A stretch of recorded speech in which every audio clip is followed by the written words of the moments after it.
जय श्री कृष्ण। दोस्तों, कौन सी ऐसी 3 महिलाएं हैं जिन्हें किसी भी महीने में पड़ने वाली एकादशी का व्रत नहीं रखना चाहिए? उससे उन्हें बहुत ज्यादा पाप लगता है। ऐसा पाप किसी भी स्त्री को भूल कर भी नहीं करना चाहिए। तो चलिए जानते हैं एकादशी के व्रत करते समय हमें कौन कौन सी सावधानी बरतनी चाहिए। श्री हरि विष्णु और माता लक्ष्मी की कृपा आपके साथ सदैव बनी रहे। हम आशा करते हैं कि श्री हरि आपके सभी मनोकामनाएं अवश्य पूरा करेंगे। दोस्तों, एकादशी जो कि श्री हरि का दिन माना गया है और यह भी कहा जाता है कि देवी देवताओं के जो व्रत होते हैं उन्हें आप करो या ना करो, यह आपकी मर्जी है। इसमें कोई पाप नहीं लगेगा। लेकिन अगर आप एकादशी के व्रत को करते हैं तो बहुत ध्यान रखना पड़ता है, क्योंकि इस दिन अन्न में कलयुग का निवास होता है। जो व्यक्ति इस व्रत को पूरी श्रद्धा से और सही तरीके से पूरा कर लेता है तो भगवान श्री हरि उसके सारे दुखों को खुद दूर कर देते हैं। उसके जीवन में कैसी भी बाधाएं उत्पन्न होती हो, आप चाहे कितने भी गरीबी में क्यों ना हो, श्री हरि आपको इन सभी दुखों से बाहर निकाल देते हैं। जैसे मानो एक जादुई तरीके से श्री हरि ने आपका हाथ पकड़ लिया हो और आपको शुभ फल देते जा रहे हो। लेकिन ये तभी संभव है जब आप इस व्रत को सही तरीके से करें, क्योंकि अगर सच्ची श्रद्धा ना हो तो आप इस व्रत को भूल जाओ, क्योंकि शास्त्रों में इस व्रत को अहम भूमिका दी गई है। इस व्रत को करने वाला व्यक्ति माता लक्ष्मी की कृपा का लेता है। लेकिन इसी के साथ ही घर में ऐसे 3 महिलाएं होती हैं जिन्हें एकादशी का व्रत गलती से भी नहीं रखना चाहिए, अन्यथा श्री हरि क्रोधित हो जाते हैं और माता लक्ष्मी भी रुष्ट हो जाती हैं। आप इस वीडियो के माध्यम से अपनी गलतियों का सुधार कर सकते हैं, अन्यथा ऐसी गलती करने वालों को नरक में भी जगह नहीं मिलती है। दोस्तों, हम आपको एकादशी पर किए जाने वाले विशेष उपाय बताएंगे, जिससे आपकी आर्थिक स्थिति में भी सुधार होगी, जिसके कारण माता लक्ष्मी दोनों हाथों से आपके जीवन में धन की वर्षा करेगी। यह उपाय एकादशी के दिन ही करना होता है। पहले जानते हैं कुछ खास बातें। दोस्तों, यह व्रत किसे रखना चाहिए, ये सबसे पहले जानते हैं।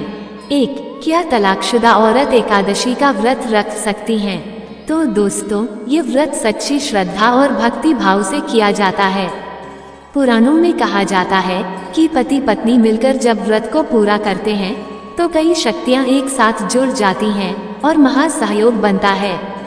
ऐसे पुराणों में बताया जाता है कि अगर पति पत्नी किसी कारणवश अलग हो गए हैं और ऐसी स्थिति में आप पति से अलग होकर एकादशी का व्रत रख रही हैं, तो दूसरों का अपमान माना जाता है, क्योंकि ये व्रत भक्ति भाव को दर्शाता है।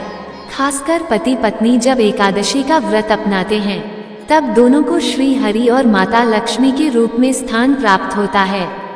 पति श्री हरि और पत्नी माँ लक्ष्मी के स्वरूप में मानी जाती है। और दोस्तों, ऐसे में अगर आप अपने पति से अलग हैं और एकादशी का व्रत करते हैं तो इसे घोर पाप माना जाता है।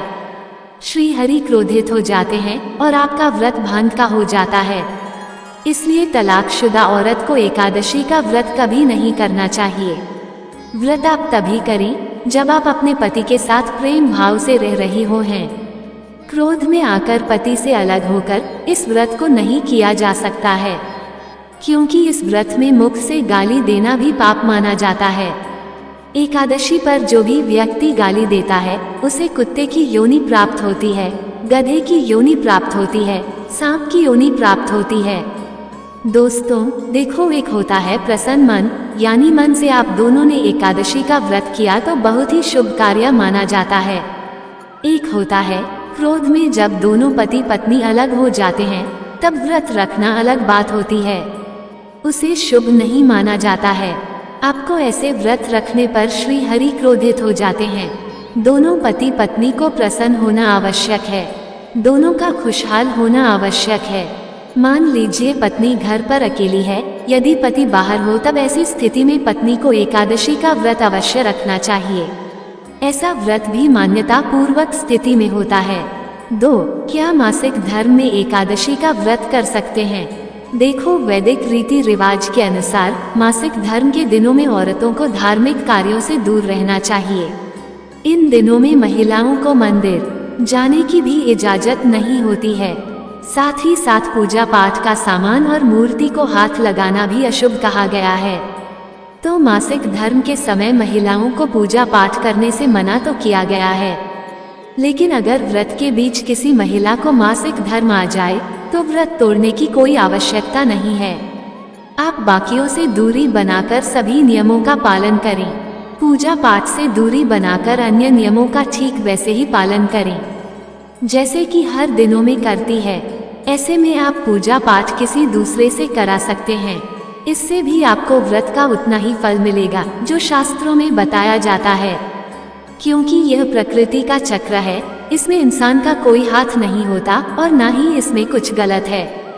किसी भी कार्य या ईश्वर के प्रति आस्था इंसान के मन और विचारों से जुड़ा हुआ है।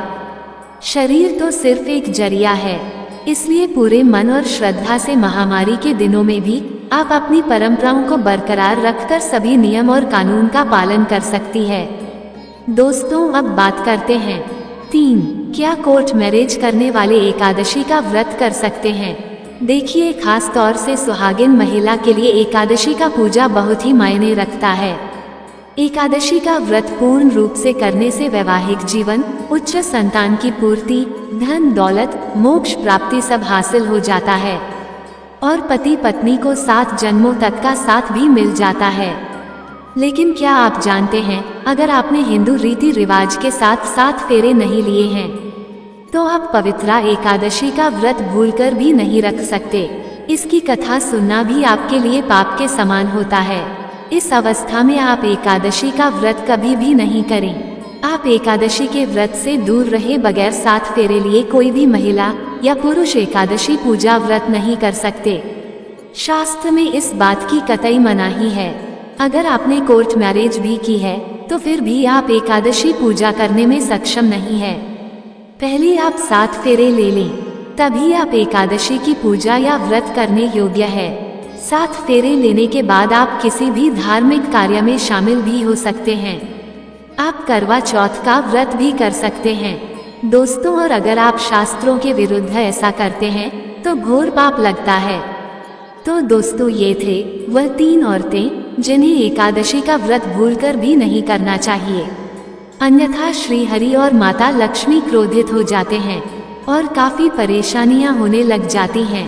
दोस्तों, आपको ये जानकारी कैसी लगी कृपया कमेंट करके जरूर बताएं। वीडियो पसंद आया हो तो लाइक करें और ऐसे ही और भी बहुत सारी कहानियों को सुनने के लिए चैनल को सब्सक्राइब जरूर करें। धन्यवाद।